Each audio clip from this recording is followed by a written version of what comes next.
In a world brimming with complexity, few creatures embody harmony like the honeybee. With tireless precision, she dances from bloom to bloom, each motion guided by millennia upon millennia of instinct, each act in service to the whole. And then there are the beekeepers, watchful stewards of this ancient symbiosis. Part agri-scientist, part poet, they move along their hives with the efficiency of Mo, Larry, and Curly, tending to the bees' needs as best they can comprehend, and with the infrequency of a waterfall in the Sahara, sometimes running off, flapping and flailing like a penguin on a hot sidewalk. This is their journey.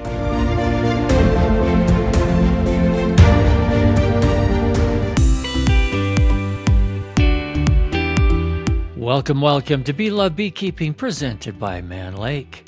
By the way, if you haven't yet, hey, please subscribe to and follow the show. Tell your friends about it and click on over to beelovebeekeeping.com to sign up for our free newsletter. Today is going to be a whole lot of fun. Our guest is a commercial beekeeper who's going to talk with us all about splitting hives and his two favorite methods for doing that. He also has a great wild and crazy beekeeping story. But first, there have been some crazy things in the news recently, and I wanted to share just one of them. Have you ever heard of a beekeeper going to jail for how they were keeping bees? Hey, I've been following this story for the last 3 years, and it's finally come to a conclusion. Here's the headline: Beekeeper jailed after unleashing swarm during eviction. So here's what happened. Law enforcement was trying to serve eviction papers on the owner of a $1.9 million home in Massachusetts when a beekeeper arrived with a truckload of beehives and began opening them in the driveway. I know, sounds pretty awesome, but not so quick. Deputies on the scene quickly realized what was happening. Quote, hey, she has a truck full of bees, one deputy said, according to video, prompting another to respond, what the...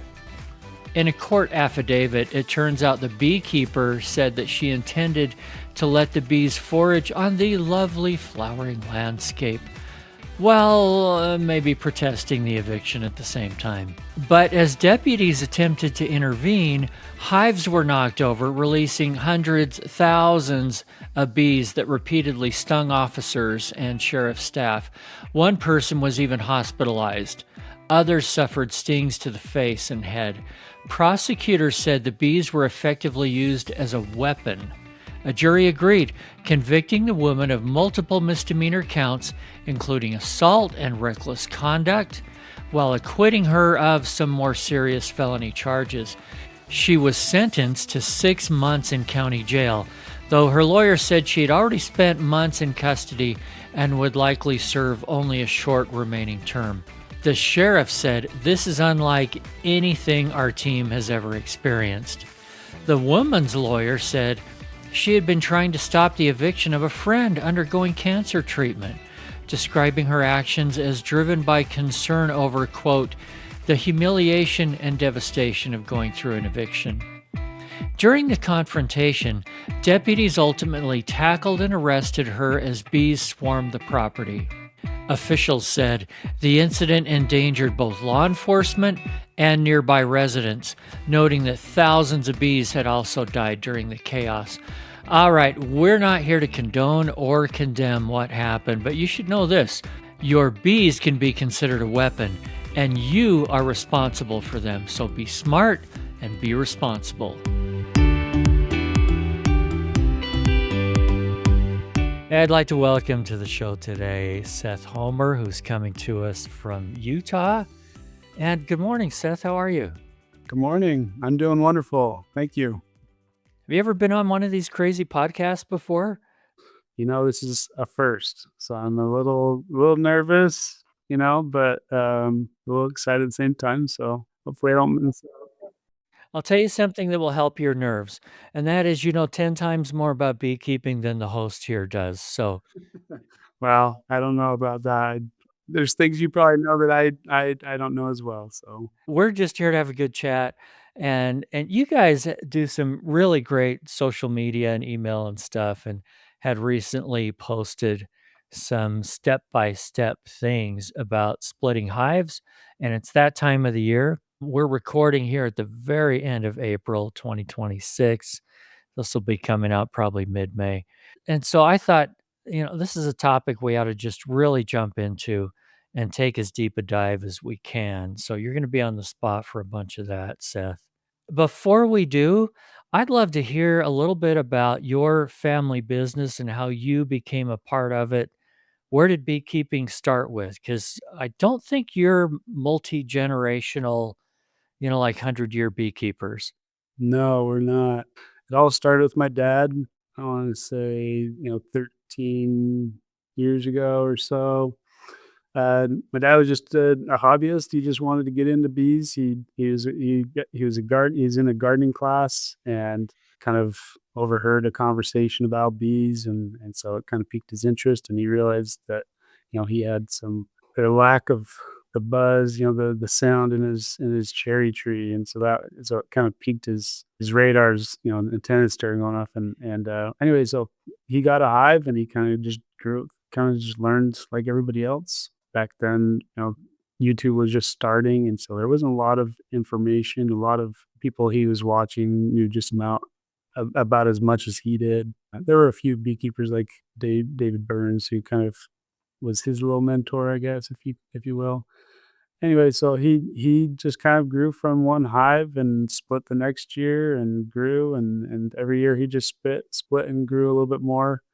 It got to a point where he had bees in other people's backyards, and he paid some rent of honey for them to have them there, and so he kinda made started selling honey at the farmers markets and kinda made that a little business, and got to a point where he sent some of his hives to California with a commercial operation, and he joined them. He went with them just to see how that all worked, and he kind of just caught the bug and thought, "Hey, man, this is something, I could probably do." But for his age, he's like, "Well, if I was 20 years younger, I'd jump in and do this, but I'm not."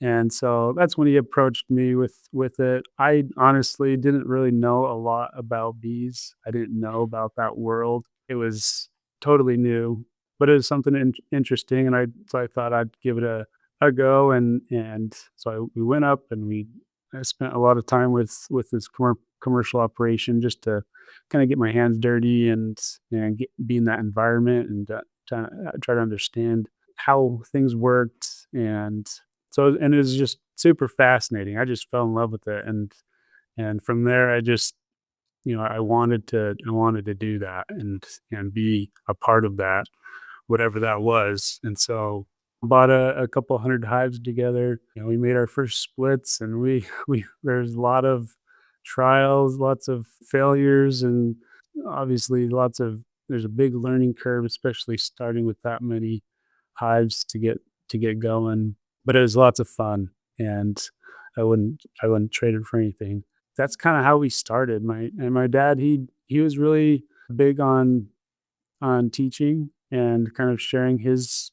He felt that there wasn't a lot of people around in the community that provided that education, and so he kind of started doing his own little education classes, and from there, he kind of just took off. So we've always had this mission of just helping and educating others based off of our failures and our successes. We want everybody to have that success, and we know that our way is not the only way. We tell our beekeeping students all the time, like, what we're doing is not the only path.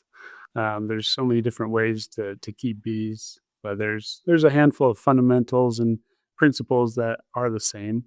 How you complete and how you uh, obtain those principles is up to you. And so probably give them some direction, some guidance. We've now grown, we're usually close to 100, 950 colonies by the peak of the summer. We've grown to that point, and we still have that same mission, and we really love sharing what we know, and if it helps somebody out, then awesome. It's actually been kind of a really cool because we have so many people that kind of come into your path as we were growing because of our challenges and the financially. I mean, we're scraping by. My dad's really good at. He's a baby boomer, and so wherever he can save money, he's saving it. Well, that brings up a question that I had. Do you guys build all your own boxes or do you buy them?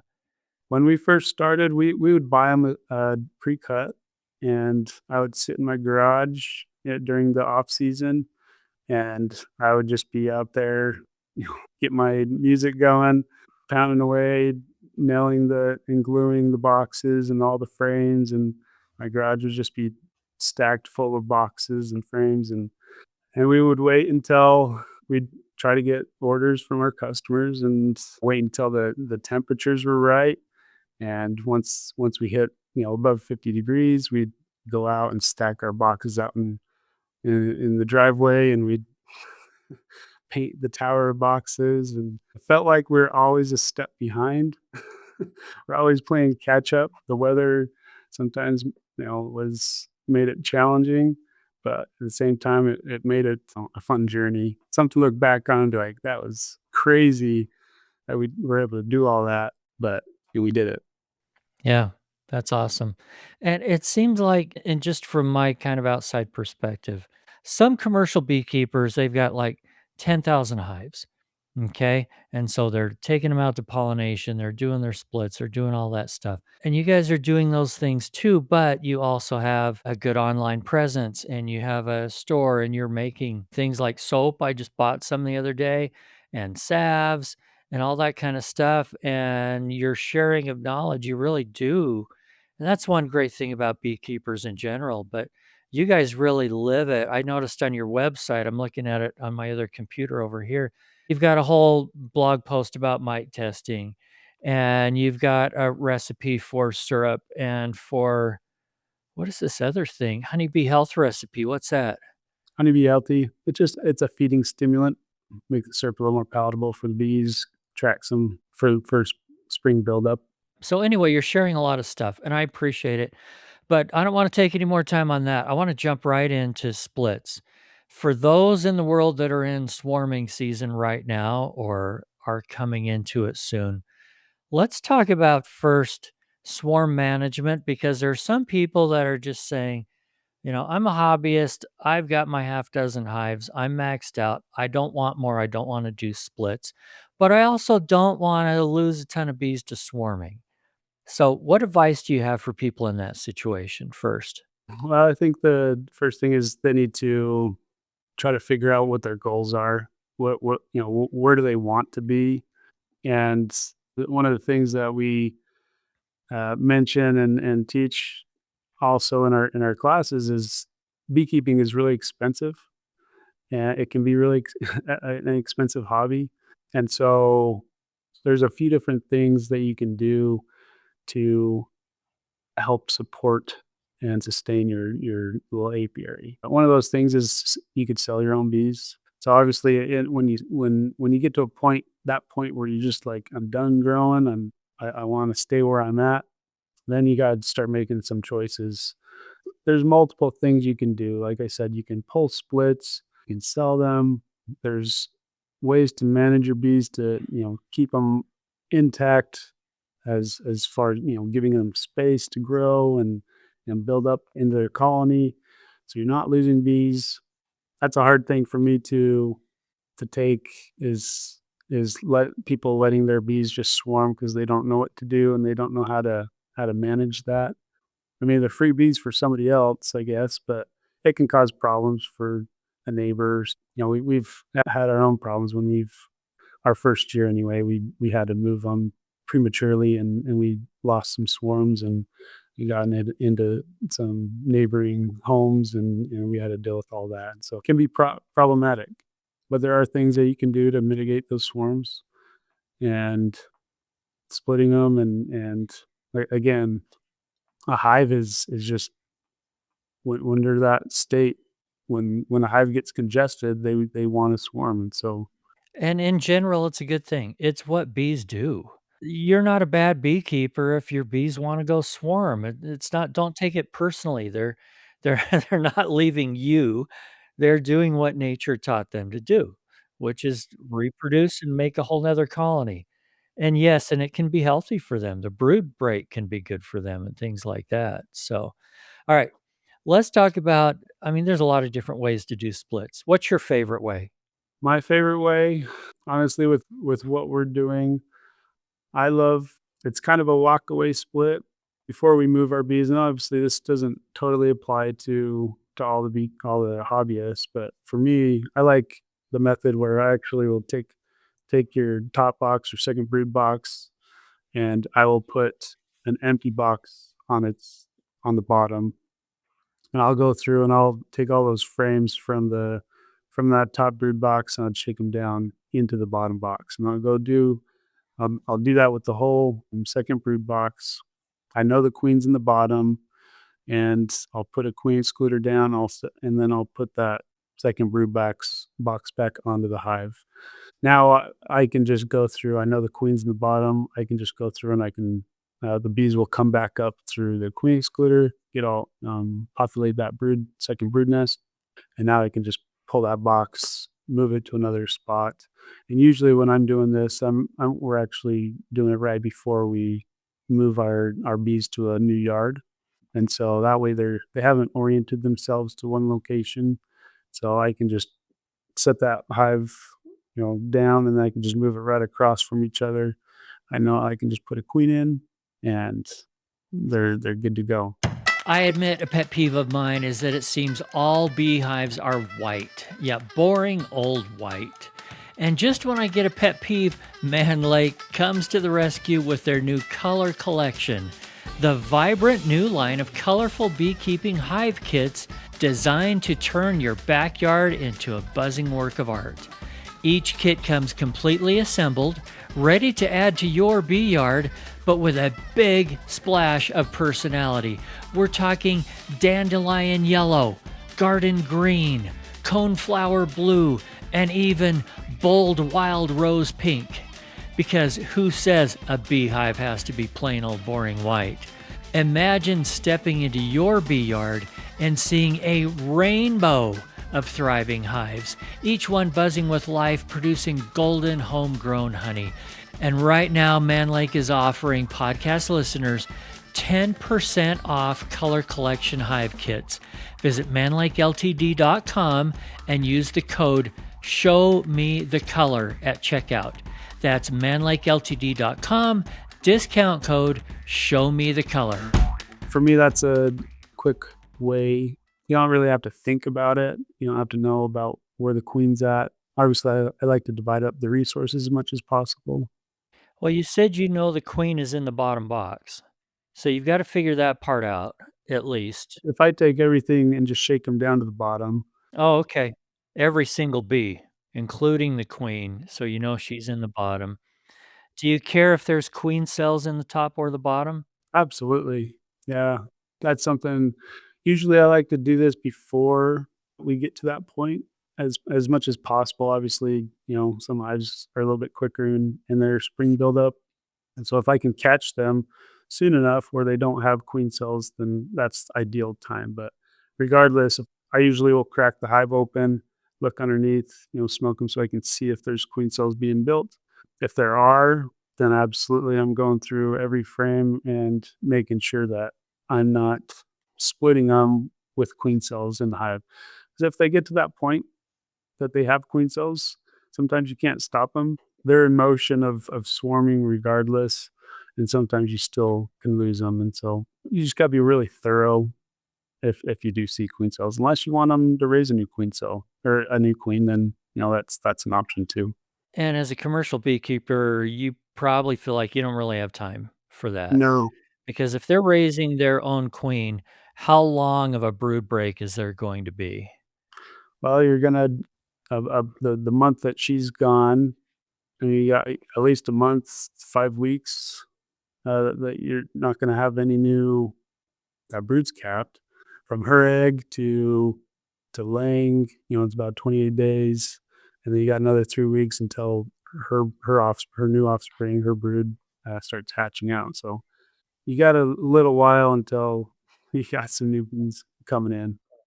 And I've done some of those true walkaway splits where I will take the queen and half the bees, move them someplace, make sure that the other half that are left behind, whether you were talking about a top box and a bottom box, but whichever one that is that's left behind, make sure it has queen cells and they're going to make a queen and hopefully she gets mated properly. Yeah. But you have to realize if you do that versus taking a queen, buying a queen, however you get your queen, and put it in there and have them adopt her, you're losing 6 to 8 weeks worth of creating honey and building up and doing everything that they do. So, there's not a right way and a wrong way. There's different ways to do it, but realize what the consequences are, and those aren't all negative. I don't mind it doing it that way because 'cause I'm not a commercial beekeeper. I'm not trying to make hundreds and hundreds of gallons of honey every year, and so if I feel like doing it that way, I can, and if I'm in a different situation, it doesn't make sense. So, how far away does someone need to move that split? I usually say at least a mile if possible. I've heard people saying you gotta move it 3 miles. I don't think that's not that big of a deal as far as that moving it around that far. But if you move it around a mile, you're usually okay. You might wanna close them off, keep them in the hive. You could always put some obstruction in front of their hive. I mean, they're in a different environment anyways, so they should reorient, but with what we've done, a mile seems to work just fine. A lot of people don't have that luxury. And so I've asked that question of a lot of different people and I get a lot of different answers. Personally, I've been okay doing it with a lot less distance than that, but I would move it further if I could. Yeah. Well, and that's the distance. I mean, you can split your hive and put it right next to each other, and you can make that work. There's some things I like to rotate the hive a little bit so the entrance is facing a different way. The hive that you move over to the new spot, you got to make sure that you have plenty of nurse bees in there. When you make your split, obviously all the foragers are going to fly back to the mother hive, and so you got to have enough nurse bees that will stay put, take care of that brood, so you don't get that off balance of bee population where one split might kind of struggle or maybe be a lot slower because a lot of bees flew back. So you definitely make a split and make that work without having to move them over a mile for sure. So let's say you make your split, you've done everything right, you know where the queen is, you've put a new queen over here, and you've made sure there's enough nurse bees everywhere and all that kind of stuff. Now, when should you go back and check on them and make sure that you've had success here? I like to make sure within a week's time, I like to go back just to see how their bee population is doing. And you could probably go back even a little bit sooner and shake more bees over if you need to. I think a lot of that kind of sometimes depends on the weather. If it's cold, like right now, I mean, we've had this such a warm season, and all of a sudden now we got these cold spells coming in. And if you did a split before we hit our cold spell, well, I want to make sure that the brood is well taken care of and there's enough population in there. And so I'd like to go in a little bit earlier, within a few days, probably just to see if a lot of the bees stayed put. But as far as making sure, see if they're successful, that all entails whether or not you're letting them raise a new queen.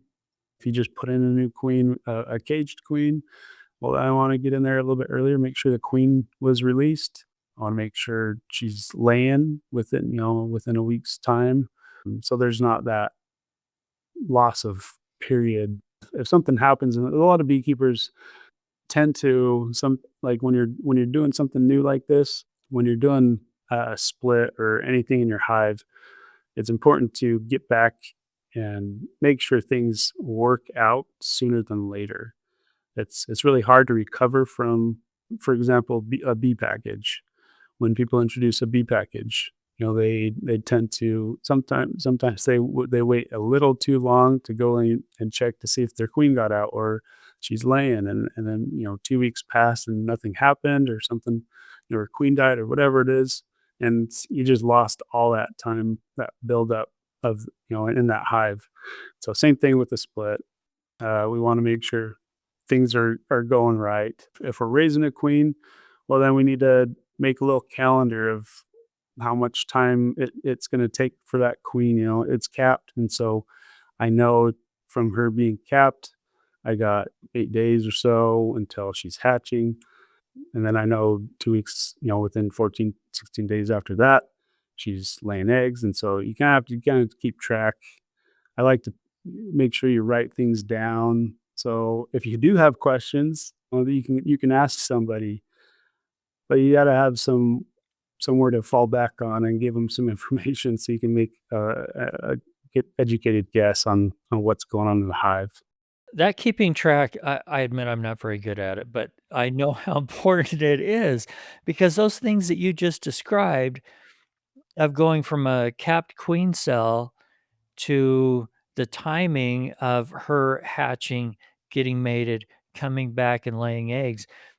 If you don't keep track of the day that you saw that, the day you made the split, the day you saw the cap cell, etc., it's pretty hard to know if your hive is on track or not. Yeah. Yeah, and sometimes it could be too late, and then you run into a lane worker, or, I mean, Yeah. Yeah, are you able to tell by looking at a queen in this split hive?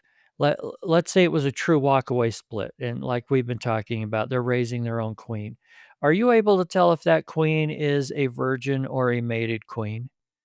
I usually can have a pretty good guess whether she's a virgin, mated queen. Yeah, I mean they're definitely the size of the body, the way that they move is totally different. Virgin queen, she kind of runs around with no purpose. With no purpose, she's a little faster, and her body's a little smaller. Her abdomen has not grown and blown up, and so I can usually say I can tell between a mated queen and a virgin queen. So what does the mated queen look like and how does she move in contrast? Well, a mated queen, obviously, she's gonna be plump and her abdomen's gonna be swollen. She moves around with more purpose. She's looking for somewhere to lay. The bees are actually attending to her, where a virgin queen, again, they're not really. She's just kind of running around, and where a mated queen, they're going to be feeding her, grooming her, and she's a little slower moving, and again, she has purpose at that time. So definitely, there's a distinction there. Are you familiar with some of the other splitting techniques? Can you talk to any of them? Yeah, I mean, we've done obviously pulling a nuke out, just making a small split. Can you go through that in more detail? Sure. So when we're pulling splits off, just a little 5 frame nuke. I'm looking for when I do the split, I want some food frames. I usually a couple food frames, give them some honey and some pollen, or a mix of both. I'm giving them 2 brood frames, and obviously, when you're doing your own split, you can give them as many brood frames as you want. At least I'd give them at least 2 frames of brood, preferably not have eggs, so it's older larvae or capped brood. If you give them capped brood, the hive has to do less to take care of that brood. So there's less energy, there's less food consumption. They don't have to work as hard as a small little colony to take care of that brood. So I like to try to get capped brood if possible, or if not, older brood, little open brood. So 2 frames of brood, and then I usually give them an empty frame. This is when we're making our nukes up for our customers. This is what we like to do. So I give them those frames with those, and I'm pulling those bees out with them, making sure the queen's not there, making sure there's no queen cells unless you want to raise a queen. If you're wanting to raise a queen, I would suggest making sure the queen cells almost capped. Again, it's less work for the bees to have to produce that royal jelly and make a good queen. So a strong hive can obviously make better queens. And I get some nurse bees, so frames of open brood. So I take those bees and I shake those extra bees into that nuke, into that split. So there's plenty of extra nurse bees in there, and then that's it. You either add a queen or you can let them finish off that new queen that they're raising. That's kind of our method. And then when we're making our splits, we'll actually place them in a yard where they can fly and forage. And we actually let our queens, our caged queens, get out. We make sure that they're proven, that they're laying. So it takes a couple extra 2 to 3 weeks until they're actually prepped and ready before we hand them out to our customers. But aside from that, yeah, making a split yourself, and that's kind of how we make those nukes. You make it all sound really easy. It's a lot of work. Nothing is as easy as it sounds like, and it's a lot of work. How many nukes are you guys creating every year? Usually just a couple hundred, enough to satisfy. I mean, we could probably make a lot more, but we want to make sure that we got enough for any losses that we have or any growth that we want to make. It's kind of interesting that it's way easier to make bees than it is to keep them alive. And you can make bees all day long, pulling splits. Bees are really resilient, and they can grow. I mean, just off of frame of brood and a handful of bees, and give them a queen, and they'll get going. And so you could do a lot with bees, but usually the trick is keeping them alive. That's where it's sometimes can be a little tricky. And we don't even have time to talk about Varroa and everything else today. We talk about that plenty here. Hey, last thing, and I'm sorry I didn't warn you this ahead of time, but on this show, every guest has the opportunity to talk about a wild and crazy beekeeping story that they've had. And that can be anything just super out of the ordinary or painful or embarrassing or anything kind of crazy that makes this so fun. Can you think of something? Um, Probably my first year into this, I kind of volunteered to do the manning the forklift and to unload our truck of bees. End of our first year, we were getting them back in the spring. That's what it was, and I was unloading the hives, and we're doing it at night. We're using a skid steer, so it's a little different than your those standard forklifts that they had, but so they're a little more bouncier. And as I was driving along and unloading, everything is so new, and you're just trying to figure things out. And when you're under pressure of trying to unload bees off of a truck, you're tense. My mouth's, I feel like I need to wear a mouth guard. And as I was driving around, the forks kind of tend to get a little closer together, and I wasn't really paying attention to that. And I went to go lift them up, and at the time, I was taking all three pallets that are 2 deep high off of the truck at the same time. Now you could do that if you have the right forklift, and but the machine I was using, it was not good. I should have taken, two off first and then one, and it's a little more manageable that way. But I took all 3 off, and it's coming back, and because my forks were in and not spread out, it was a little topsy-turvy. And so I pulled out, and silly me, I started just going, and I just hit just the bump, just enough where that thing just toppled over, and I just felt like, so bad, embarrassed, just I didn't know, I mean, I was just, and then I wasn't prepared for it. I mean, I wish I had a suit at the time, but I just had a jacket and my jeans on, and so but we had to get in there and take them all up. We're getting stung, we're just getting just hammered. That was kind of a eye-opening experience, knowing what not to do the next time. We went through all those hives, and luckily enough, we didn't kill any of those queens, which I was super surprised. But that was eye-opening experience for me. I can tell you learned from it. That's Yeah. the key. Yep, You for learn. sure. Hey, so if people want to find you, it's homershoneybee.com. Yeah, homershoneybee.com. Yeah, you can find us. We also have, our Instagram, where we just started putting on our YouTube channel.